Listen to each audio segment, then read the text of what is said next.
Beloved, before we dare talk to men and women about God, it's always appropriate first to talk to God about men and women. Let us pray.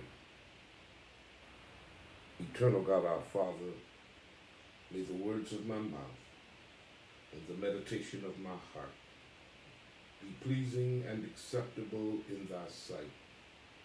O Lord, you are our strength, and you've proven once again that you are our Redeemer. It's in your mighty name that we pray. Let us all say together, amen, amen, and praise God. Greetings and salutations to my church family, to my Facebook family, to my YouTube family. Welcome to our midweek Bible study here at the Harvey Church of Christ. We are embarking on a series of studies that we've chosen to tag A Pilgrimage Through Proverbs. A Pilgrimage Through Proverbs. Someone has sagaciously suggested that dusty Bibles lead to dirty lives. You show me a dusty Bible and I'll show you a dirty life. Sin will either keep you from the Bible or the Bible will keep you from sin. Beloved, once again, we have embarked on a series of studies called A Pilgrimage Through Proverbs. In our pilgrimage through Proverbs, we've discovered many interesting and informative facts. First of all, we've discovered that the book of Proverbs is numbered among those books recognized by scholars and theologians as wisdom literature. Wisdom literature. The book of Proverbs, the book of Ecclesiastes, and the book of Job in the Old Testament is recognized as wisdom literature. In the New Testament, the book of James is recognized and numbered with wisdom literature. Scholars and theologians recognize Proverbs, Ecclesiastes, the book of Job, and the book called James in the New Testament as wisdom literature. We've also discovered that the book of Proverbs is really three books making up the one book we now recognize as the book of Proverbs. The book of Proverbs is really three books making up one book. The first book, or the first section, or the first segment, or the first division of the book of Proverbs deals primarily with moral issues. Moral issues. Whenever you deal with moral issues, you're dealing with that which is right and that which is wrong. Solomon addresses that which is right and addresses that which is wrong under the moral issues, under the moral issues of the book of Proverbs. Moral issues is primarily dealt with in chapters 1 through 9. Chapters 1 through 9 deal primarily with moral issues. It deals with that which is right and it deals with that which is wrong.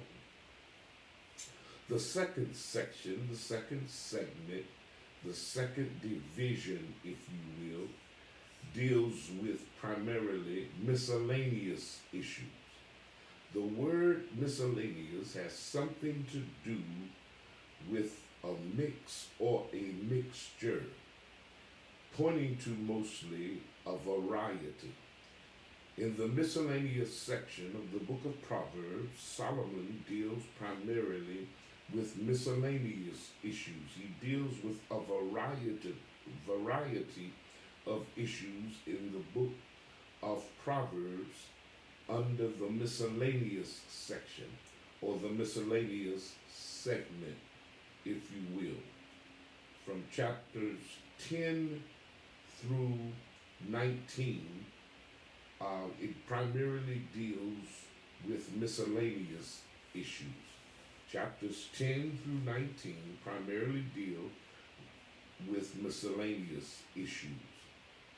Chapters 20 through 31 deals with primarily monarchical issues. Monarchical issues.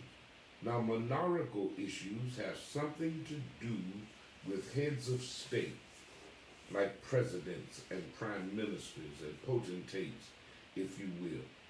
Solomon also addresses leaders.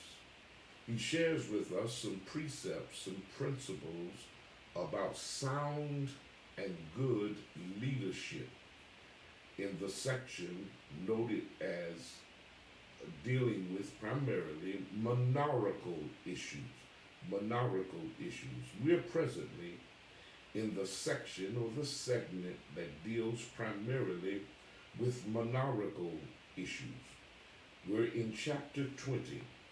I believe we concluded our study on last Wednesday evening. We concluded our study in verse number 12. So we'll formally pick up and begin our study tonight, this evening, in chapter 20, commencing, if you will, at verse number 13. Commencing at verse number 13. Now in chapter 20, if you remember, if you can recall, Solomon deals with primarily the subject of the throne. The throne. The throne. By the throne, Solomon is dealing with and looking at, focusing in on, if you will, the quality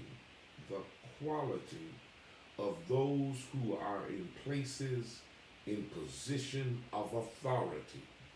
He's concerned about the quality of leadership, the quality of the reign, the quality of the rule of those who sit in places, in positions, if you will, of authority. And he deals primarily, in chapter 20 with the throne.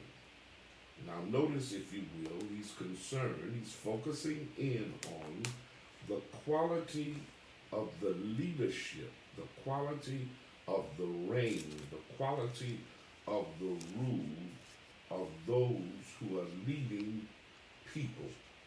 It's primarily the people of God in the book of Proverbs under the monarchical issues segment or section, if you will. Remember, he begins in chapter 20 talking about the throne.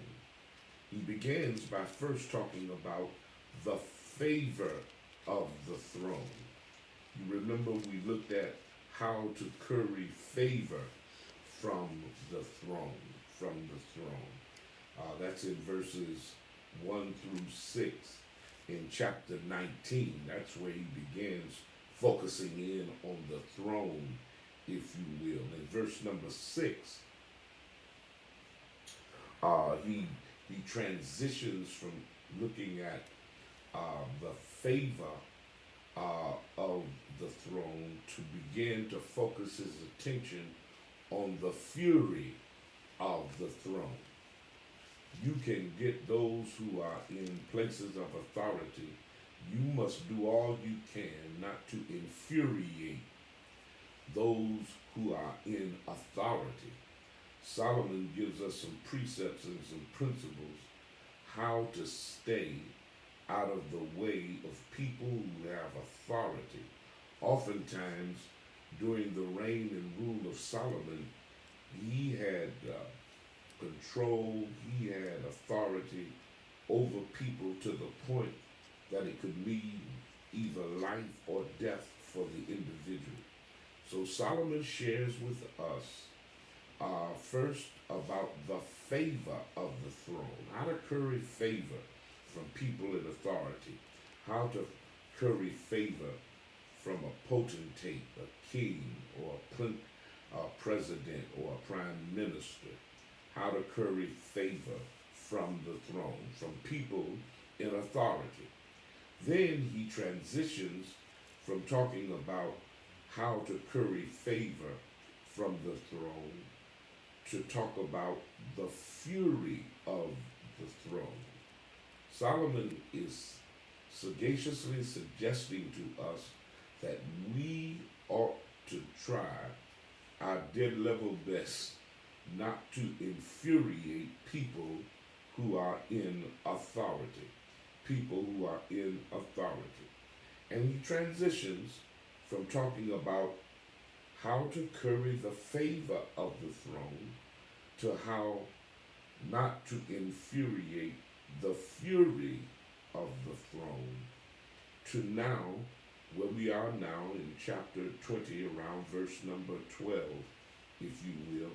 He's now focusing his attention on the fear of the throne. The fear of the throne. Not fear in the sense of being afraid, but fear in regard to respect, the proper reverence for people who are in authority, people that are in places of authority, if you will. So he's talking about respect, the proper awe, this proper reverence we ought to have for those who are in places and positions of authority. So we're now under the thematic banner of the fear of the throne, the fear of the throne. We're in chapter 20. The fear of the throne, the focus of the fear of the throne goes from verses 8 through 30 in chapter 20.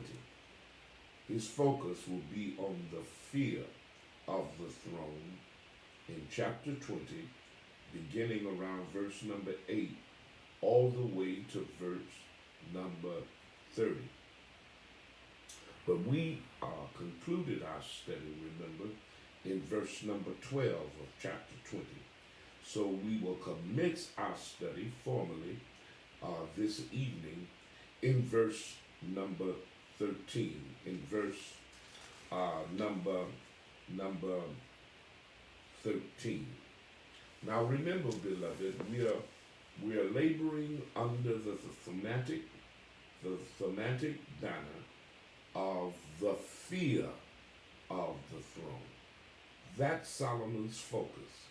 That's Solomon's interest in looking at the reign and the rule of one who is in ultimate authority, in a place of authority, in a position of authority, under the banner of the fear of the throne.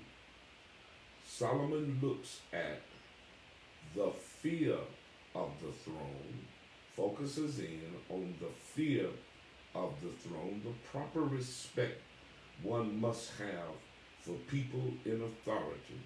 He begins in verse number 8 and 9. You remember last Wednesday evening we talked about verses 8 and 9. We looked at the fear of the throne, but we looked at the king's power. You remember? We looked at the king's power.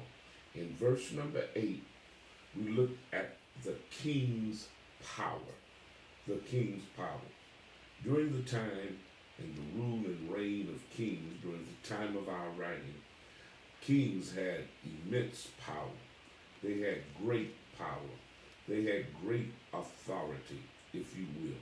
Oftentimes, their word could decide if a person would live or if a person would ultimately die.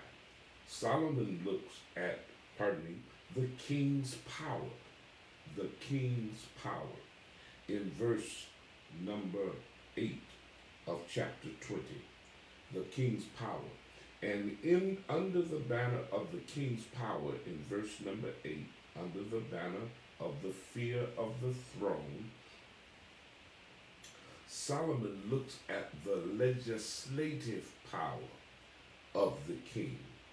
In verse number 8, he looks at the legislative power of the king in verse number 8. In verse number 9, he transitions from looking at the legislative power of the king to look at the limitations on the power of the king. Although you may possess great authority, I don't care how great your authority is, there's always going to be some limitations on your authority, on your power, on your ability to do certain things. So Solomon focuses in first on the legislative power of the king. Then he looks at the limitations placed on the king. No matter who you are, no matter where you are, if you are in a place of authority, Solomon says you will have certain legislative powers, but you will always have limitations on your power. No matter who you are, if you're in a place of authority, you will have a certain amount of legislative authority, but rest for sure that you will always have certain limitations on your authority. Limitations on your authority. So first, Solomon looks at the king's power. The king's power. And he looks at the legislative power of the king, and he looks at the limitations always placed on a king, always placed on a king. Now, in verse number 10, he transitions from the king's power to focus in on the king's principles. We're in chapter 20, verse number 10. Solomon then focuses in on the king's principles. The king's principles. In chapter 20, verse number 10, under the thematic banner of the king's principles, you notice I continuously repeat over and over and over again the same thing, because a good teacher recognizes that repetition is his best friend, so that you can get a full and complete understanding of what's being said. We're in chapter 20, verse number 10, under the banner of the king's principles. Solomon is focusing in on the king's principles in verse number 10. In verse number 10. And under the king's principles, he focuses in on several issues that relate to the king and his principles. Wake up and write this down.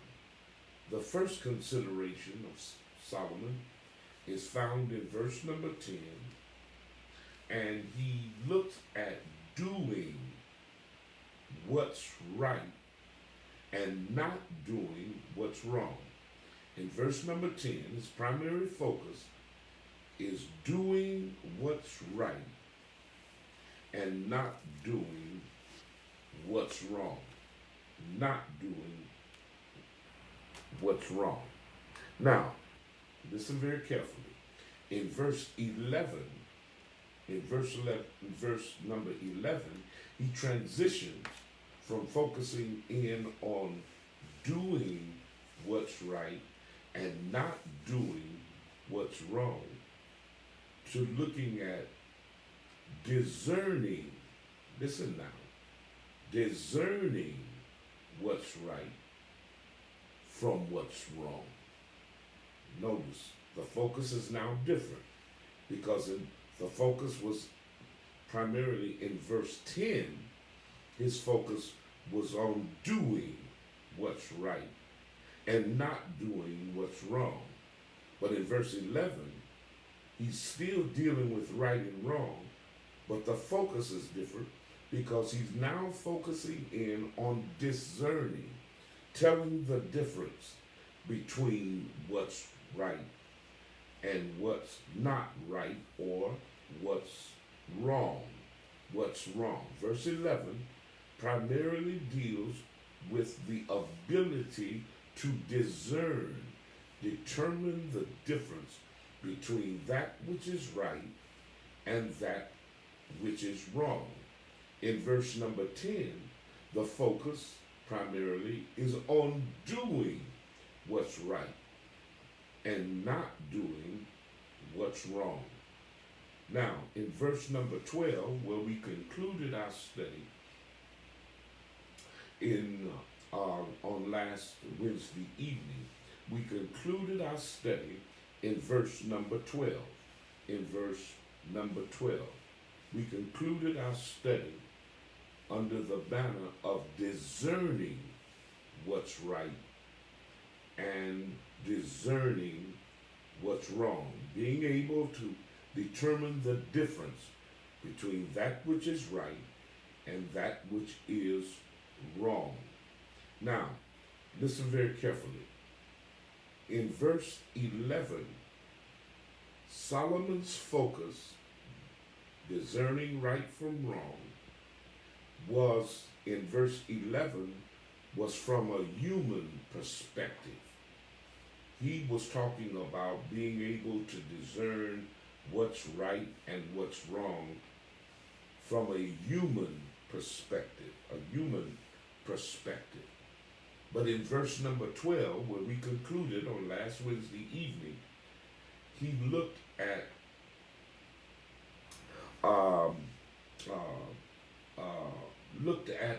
the matter of right and wrong from a higher perspective. And the higher perspective would require us to look at it from God's perspective. His higher perspective requires us to try to look at matters of right and wrong from a higher perspective. Remember, verse 11, we're looking at it from a human perspective. But in verse number 12, we are challenged to look at right and wrong from a higher perspective. That's where we concluded on last Wednesday evening. So we'll pick up this evening from verse 13, from verse number 13, chapter 20, verse number 13. We will commence our study tonight from chapter 20, verse number 13. It does not grieve me to review and take another view at what we've already studied, because our memory is not as good as it used to be. So from time to time, it pays in big dividends to view and take the time to review what you've already learned. So let's commence our study tonight in verse number 13.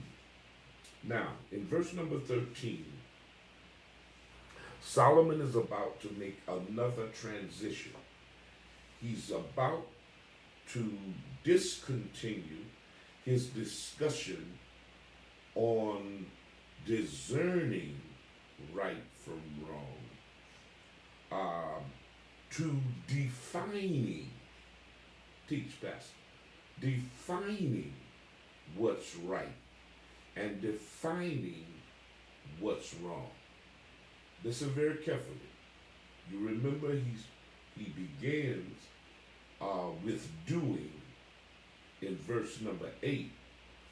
He begins with doing in verse number 8 and 9. Then he goes from doing what's right and doing what's wrong in verses 8 and 9. But in verses 11 and 12, he begins focusing in on discerning what's right, discerning what's wrong, discerning what's right, discerning what's wrong. Now that we're in chapter 20, verse 12, he's going to transition again from doing to discerning to defining what's right, defining what's wrong. In verses 13 through 18, Solomon's task will be to define what's right, to define what's wrong. Now, come with me quickly to verse number 13.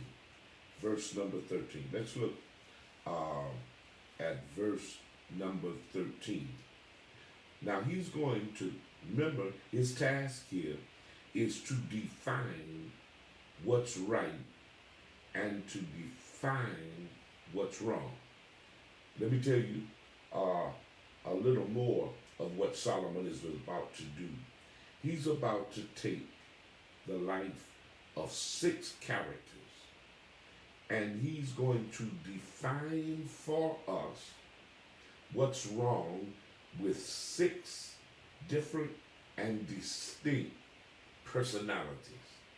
He's going to define for us what's right and what's wrong with 6 different and differing personalities.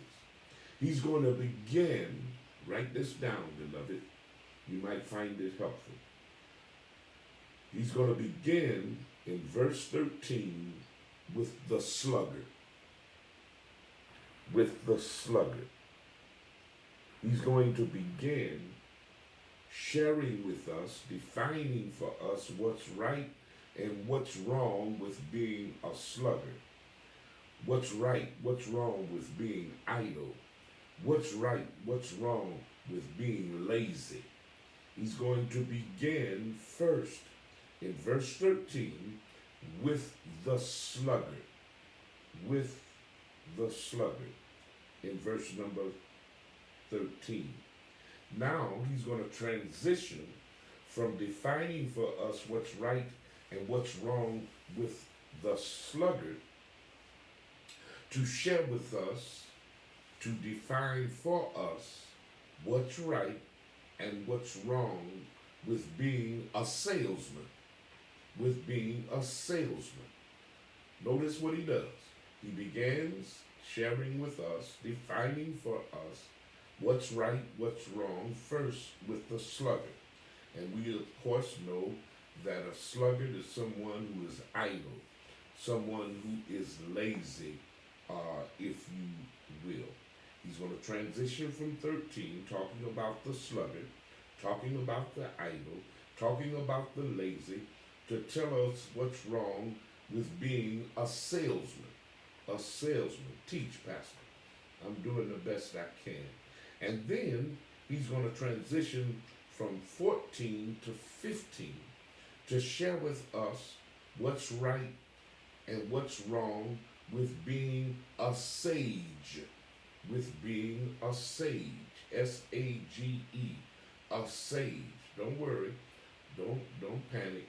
We're going to know for sure what a sage is and what a sage does, so we can get all we can from Solomon's defining of what's right and what's wrong with being a sage, a sage, a sage.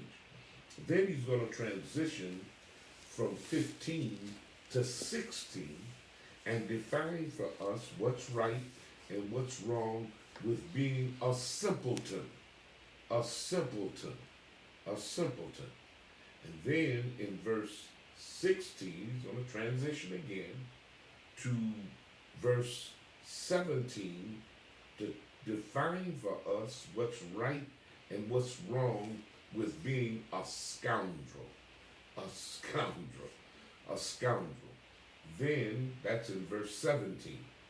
Then finally, in verse 18, he's going to share with us, he's going to further define for us what's right and what's wrong with being a sovereign, being in a position where you have to decide one way or another way. There is a right and there's a wrong to being placed in a position where you have the final word, where you have the final decision, if you will. Am I helping anybody here? He's going to take 6 differing, I just shared with you. He's going to start with the sluggard. From the sluggard, he's going to define for us what's right and what's wrong with being a salesman. A salesman. Then he's going to define for us what's right and what's wrong with being a sage. Being a sage. Then he's going to share with us and define for us in great detail what's right and what's wrong with being a simpleton. With being a simpleton. Then he's going to define for us what's right and what's wrong about being a scoundrel. Being a scoundrel. And last but not least, he's going to share with us, define in great detail for us, the right and wrong of being in a place where you have the last word, of being a sovereign. A sovereign. I've just named for you 6 personalities that are differing and distinct one from the other. And Solomon is going to define for us the right and the wrong with these 6 different and differing personalities. These different and differing personalities. Now, beloved, in the preceding verses, Solomon will examine for us, here it is again, 6 different and differing personalities, and he's going to define for us the right and the wrong of these different and differing, distinct personality. He begins first, remember, with the sluggard, with those who are idle, those who are lazy, if you will. And he'll begin with verse number 13. Let's quickly go to verse number 13, and let's read together verse number 13 in chapter 20. Verse number 13, we will formally begin our study of defining that which is right, defining that which is wrong, with being a sluggard, with being idle, with being lazy. Let's look at verse number 13, if you will. Verse 13, chapter 20 says, "Love not sleep, lest thou come to poverty. Open thy eyes, and thou shalt be satisfied with bread." Let's read it again. Solomon says to the sluggard, "Love not sleep, lest thou come to poverty. Open thy eyes, and thou shalt be satisfied with bread." Thou shalt be satisfied with bread. Now, let me share with you first what Solomon is not saying, what Solomon is not concerned about. In this particular proverb found in verse 13, listen carefully. Don't miss this. Don't miss this. Solomon is not concerned about the number of hours you sleep. That's not his concern here. He doesn't care how many hours you sleep. when he uses the phrase love not sleep, his concern is not about how many hours you sleep, whether you get 6 hours of sleep, whether you get 8 hours of sleep, whether you get 9 hours of sleep. That's not his concern, the number of hours we sleep. This is not what this proverb is primarily concerned with in this verse number 13. Well, Brother Pastor, what is Solomon's concern in verse number 13? Especially when he says, love not sleep. I love to sleep. Well, you're in good company if you love to sleep. But Solomon's concern here is not with the number of hours you sleep. Here is his concern. Here's his concern. Solomon is concerned with the sluggard. Remember, the sluggard is one, watch this now, don't miss this. The sluggard is one who loves to be idle, that loves to be lazy, that hates to work, hates to work, hates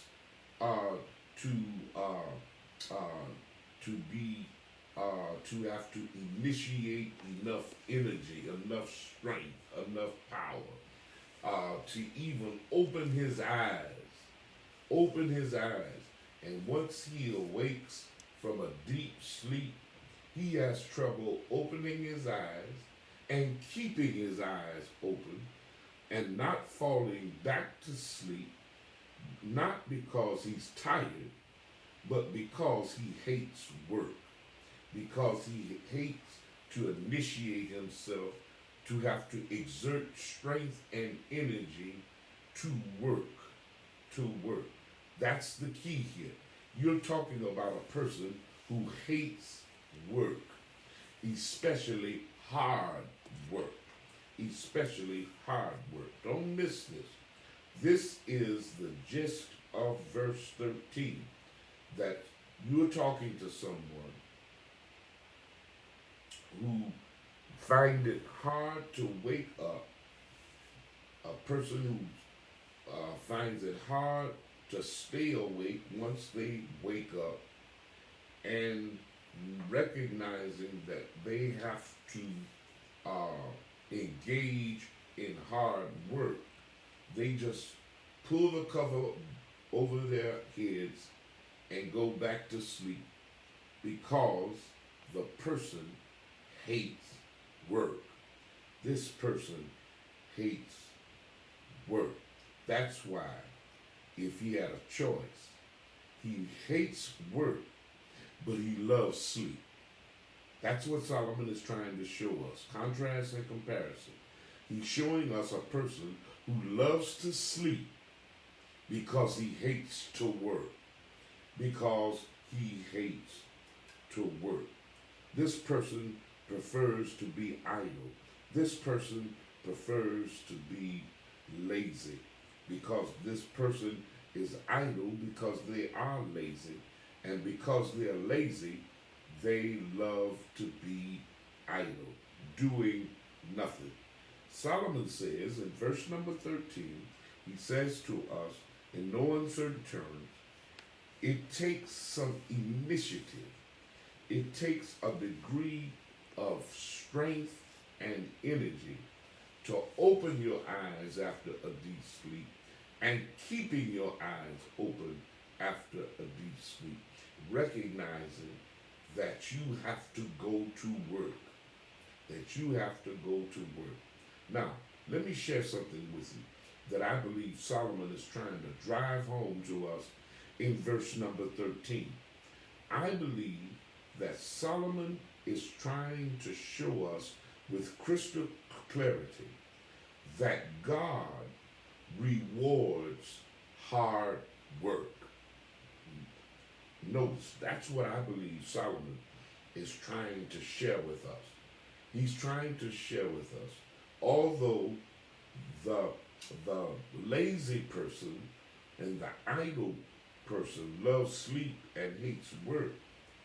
It's in contrast with what God's take is on hard work, on hard, honest work. God rewards honest work, and God rewards hard work. In the economy of God, God rewards. Man may not reward you, but your God will. He rewards first honest work. He rewards hard work. In the economy of God, He rewards first honest work and hard work. And hard work. Also, the key to honest work and hard work is it will help you avoid poverty. It will help you from going hungry. That's how God rewards honest work. That's how God rewards uh, hard work, because He won't allow you to go into poverty, number one, and you will never go hungry if you do an honest day's work and you do an honest, hard day's work, because your God will reward you. And by rewarding you, you will avoid poverty and you will avoid going hungry. You will avoid going hungry.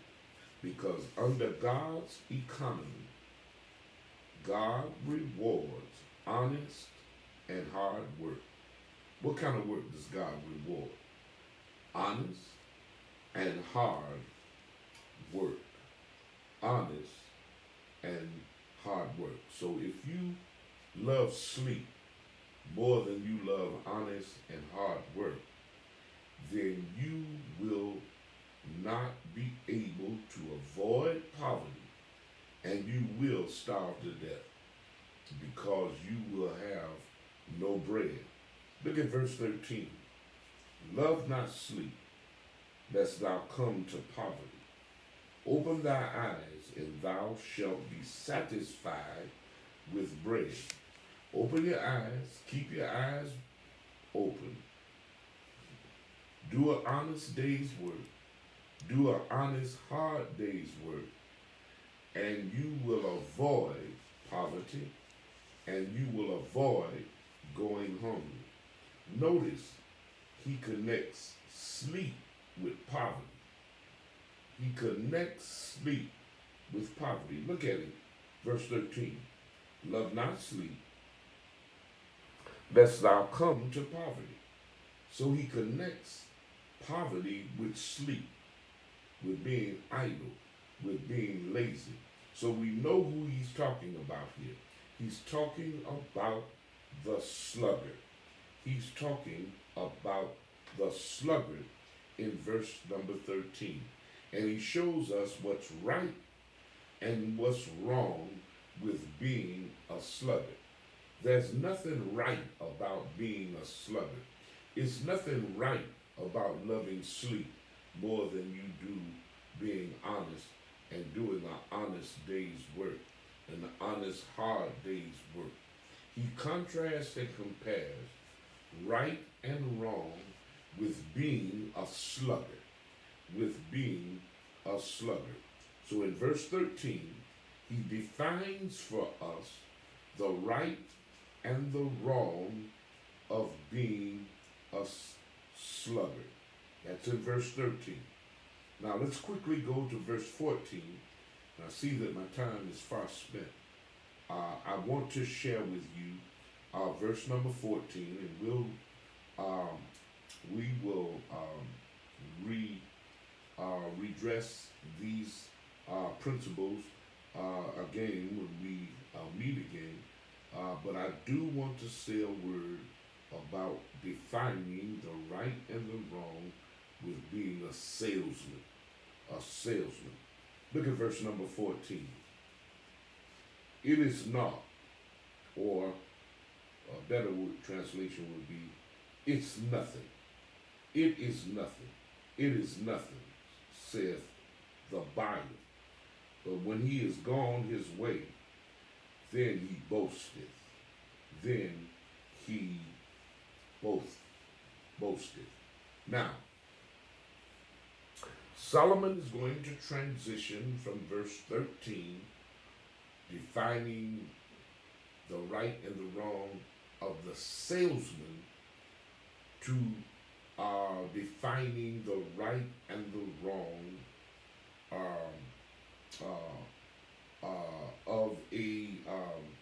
of a sluggard in verse 13. He talks about the right and wrong of being a sluggard in verse 13, but then he's going to talk about now the right and the wrong about being a salesman, a salesman, a salesman. Look at verse number 14 once again. It's good for nothing. That's what verse 14 begins by saying. It's good for nothing. It's good for nothing. He keeps repeating this empty phrase, it's nothing. It's good for nothing. This is what the buyer says, Solomon says. This is what a person who is buying. Now, this is not because it's true, it's nothing. It could be very well, could be something of great value. But he says it's nothing because this is a strategy in the game, in the competition of bargaining. He wants to say it's nothing to drive the price down. That's why he's saying this ain't nothing here. This ain't nothing. You know, it's a strategy to drive down the price. That's what Solomon is trying to tell us. So he says, if you are a seller, beware of the buyer, because the buyer is always going to say your product, what you have to offer is nothing. Not because it's true. It very well could be something of great value that will bring about great convenience, but to drive the price down, the buyer says, this ain't nothing here. So Solomon is warning those who are salesmen. Notice what he's doing. He's warning the salesman that the buyer is always going to say what you have to offer is nothing, because he wants to use it as a strategy to drive the price down. Solomon says, if you drive the price down and allow him to get it as if he stole it because you gave it to him at such a low price and at a price that's lower than the value of the product, then the seller, the buyer, will leave, turn around, and laugh at you for giving him such a good deal, giving him the product at such a big price. Then he'll go and boast and brag to his friends how he ripped you off, merely by saying, this ain't nothing, this ain't nothing, this ain't nothing. Solomon here has a word for the inexperienced salesman, the inexperienced salesman, or a naive salesman. Know the value of what you're selling and refuse to budge, because the person that you're selling to will merely go behind your back, boast and brag to his friends how he ripped you off, ripped you off. Now you see how Solomon transitions from talking about defining the right and wrong, the right and the wrong for the sluggard, now to the salesman, to the salesman. Beloved, I see that my time is far spent. I certainly didn't mean to spend this much time in review, but we'll certainly pick up the next time we meet again. We'll pick up in verse number 13 and look at Solomon's defining of the right and wrong of these six distinct and differing personalities. I pray that our study tonight was both helpful and beneficial and better appreciating, better understanding the book of Proverbs. God bless you. It's far better to have God and not need him than to need God and not have him. If you walk with God, my God will walk with you. God bless you till we meet again.